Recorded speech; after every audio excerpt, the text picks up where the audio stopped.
नमस्कार, बहुत स्वागत है आपका न्यूज 18 के डिजिटल प्लेटफॉर्म पर। क्या सोना और चांदी खरीदने का सही समय यही है? क्या आज कल परसों नरसों में आप सोना और चांदी खरीद पाएंगे? ईरान जंग शुरू होने से एक दिन पहले यानी 27 फरवरी को भारत में 10 ग्राम सोना 1,60,000 रुपए तक का था। जंग खत्म होने के एक दिन बाद यानी 19 जून को कीमत 1,45,000 पर 10 ग्राम चला गया, यानी करीब 10% की गिरावट। अंतर्राष्ट्रीय बाजार में तो इस दौरान 20% गिरावट हुई है। अब अमेरिकी बैंकिंग संस्थान जेपी मॉर्गन का अनुमान यह है कि 2026 के अंत तक सोने के दाम 40% तक बढ़ जाएंगे। जी हां, आखिर ईरान जंग के दौरान सोने के दाम क्यों घटे और अब कीमत बढ़ने का अनुमान क्यों लगाया जा रहा है, और अभी सोना खरीदना कितना ठीक रहने वाला है और कितना नहीं, जानेंगे आज के इस वीडियो में। सबसे पहला सवाल तो यही कि ईरान जंग के दौरान सोने की कीमत क्यों घटी है। सोना सुरक्षित निवेश माना जाता है। जंग की सुगबुगाहट भी हो तो निवेशक सोने का रुख करने लगते हैं। डिमांड बढ़ने से सोने की कीमतें भी बढ़ने लगती हैं। इस ट्रेंड से उलट ईरान जंग के दौरान सोने की कीमतें घटी। इसकी 3 प्रमुख वजह है। डॉलर की मजबूती के चलते सोने की खरीद घटी है। सोने की कीमत डॉलर में तय होती है, इसीलिए जब डॉलर मजबूत होता है तो सोना खरीदना महंगा होता है और इससे सोने की मांग घट जाती है। ईरान जंग शुरू होने के बाद डॉलर इंडेक्स करीब 3% तक बढ़ा। इससे लोगों ने डॉलर छोड़ सोने में निवेश से परहेज किया। भारत भी डॉलर के बदले में सोना इंपोर्ट करता है। इंपोर्ट बिल में दूसरे नंबर पर सोने की हिस्सेदारी होती है। डॉलर मजबूत होने के चलते इंपोर्ट बिल बढ़ा, जिसके चलते सोने की डिमांड कम हुई और दाम घट गए। और दूसरी वजह क्या है? पहले से महंगा चल रहा सोना बेचकर प्रॉफिट बुकिंग। 2025 से 2026 की शुरुआत तक सोने के दाम 74% तक बढ़े थे। सोना और चांदी जैसे मेटल्स के रिकॉर्ड हाई पहुंचने के बाद इनके तेजी से क्रैश होने की आशंका होती है। सोने के मुकाबले डॉलर तेजी से मजबूत हुआ। निवेशकों ने अपना प्रॉफिट निकालने के लिए सोना बेचना शुरू कर दिया। इससे सोने के दाम घटने लगे। और एक रिपोर्ट बताती है कि गोल्ड ETF की खरीदारी भी तेजी से कम हुई है। देशों के केंद्रीय बैंक भी सोने की खरीदारी कम कर रहे हैं। ब्रिटेन की प्रोग्रेसिव इकोनॉमिक फोरम के मेंबर जेम्स मिडवे कहते हैं, सोना अब उतना सेफ एसेट नहीं माना जा रहा है जैसा 2 साल पहले था। अब ये सट्टा बेस्ड एसेट बन चुका है। इसीलिए सेंट्रल बैंक और बड़े इन्वेस्टर सोने की अस्थिरता से डरे हुए हैं। एक तीसरी बड़ी बात क्या है? सोना महंगा होने से घरेलू डिमांड घटी है। बड़े खरीदार भी अब सोना कम खरीद रहे हैं क्योंकि देश में पहले से सोने का पर्याप्त स्टॉक मौजूद है। दिसंबर 2025 में देश में 4.13 अरब डॉलर का सोना इंपोर्ट हुआ, जबकि जनवरी 2026 तक बढ़कर 12.07 अरब डॉलर हो गया था। India bullions and jewellers association के अध्यक्ष का कहना है कि सोने की घरेलू मांग कम है, जबकि ज्वेलर्स के पास छूट पर सोना मिलने के चलते पहले से सोने का पर्याप्त स्टॉक है, इसीलिए अब वो और ज्यादा स्टॉक नहीं लेना चाहते। सवाल क्या है अब दूसरा? अगले 6 महीने में सोना कितना महंगा हो सकता है? 19 जून को अंतर्राष्ट्रीय बाजार में सोने के दाम 4,170 डॉलर प्रति औंस है। वित्तीय संस्थानों और बैंकों के मुताबिक अगले 6 महीने में इसकी कीमतें 20% से 40% तक बढ़ सकती हैं। अनुमान ये लगाया जा रहा है। कुछ रिसर्च ये बताते हैं कि 6,000 डॉलर प्रति औंस यानी 40% से ज्यादा महंगा होने का अनुमान है। जर्मनी का डॉयचे बैंक 6,000 डॉलर प्रति ounce, America based investment bank Goldman सैक्स की बात करें अगर तो ये 5,400 डॉलर प्रति औंस है। तो वहीं स्विस इन्वेस्टमेंट बैंक की बात करें UBS की तो 5,500 डॉलर प्रति औंस है। अमेरिका का सिटी बैंक की अगर बात करें तो 5,000 डॉलर प्रति औंस है।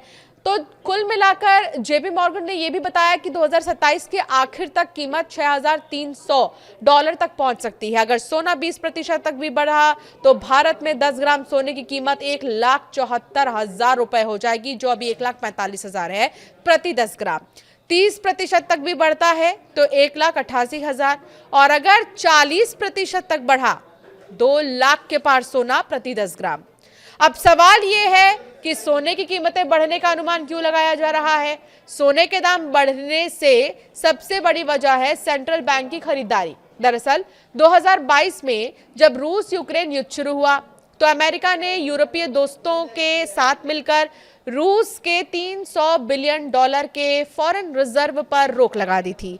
माना जाने लगा कि अमेरिका अपनी करेंसी को हथियार की तरह इस्तेमाल कर सकता है। इसके बाद से दुनिया भर के देशों में डॉलर के प्रति भरोसा कम होने लगा और वो अपना फॉरेन रिजर्व दूसरी करेंसी और खासकर सोने में जमा करने लगे। इस वजह से सोने की डिमांड बढ़ने लगी और कीमतें भी। वर्ल्ड गोल्ड काउंसिल के मुताबिक 2025 और 26 में दुनिया भर के केंद्रीय बैंकों ने कुल 900 टन से ज्यादा सोना खरीदा, जो ज्यादा खरीद का लगातार चौथा साल है। 2026 की पहली तिमाही में बैंकों ने कागज पर 16 टन खरीद दिखाई। जेपी मॉर्गन का मानना है कि असली खरीदारी कहीं ज्यादा हुई है। वर्ल्ड गोल्ड काउंसिल 244 टन खरीद का डेटा दे रहा है। सोने की इस खरीद में सबसे आगे है चीन। पीपल्स बैंक ऑफ चाइना फरवरी 2026 तक हर महीने 1 टन सोना खरीद रहा था। मार्च में उसने 5 टन और अप्रैल में 8 टन सोना खरीदा। अब ग्वाटेमाला, इंडोनेशिया, मलेशिया जैसे देशों के सेंट्रल बैंक ने भी सोना खरीदना शुरू किया। इसी वजह से जेपी मॉर्गन के अनुमान के हिसाब से अब सोने की कीमतें बढ़ सकती हैं। इसके अलावा वो 4 फैक्टर अब भी मौजूद हैं जो पिछले कुछ सालों में सोने की डिमांड बढ़ा रहे थे। वो 4 फैक्टर क्या है?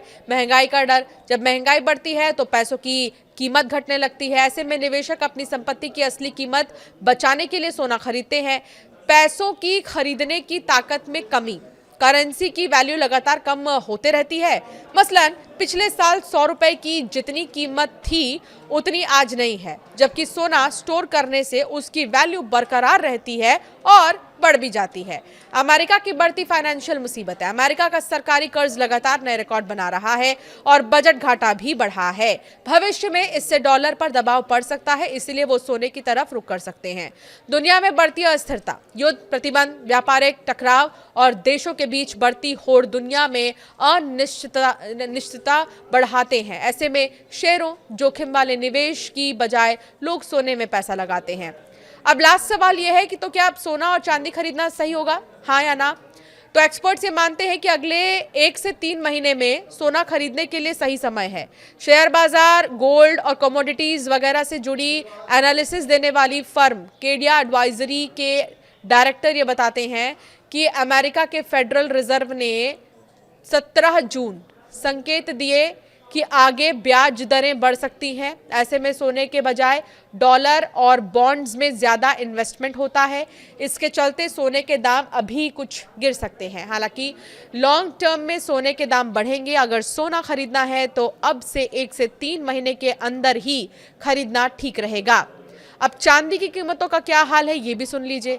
1 जनवरी 2025 को चांदी की कीमत 86,017 रुपए थी, जो भारत में तब का ऑल टाइम हाई था।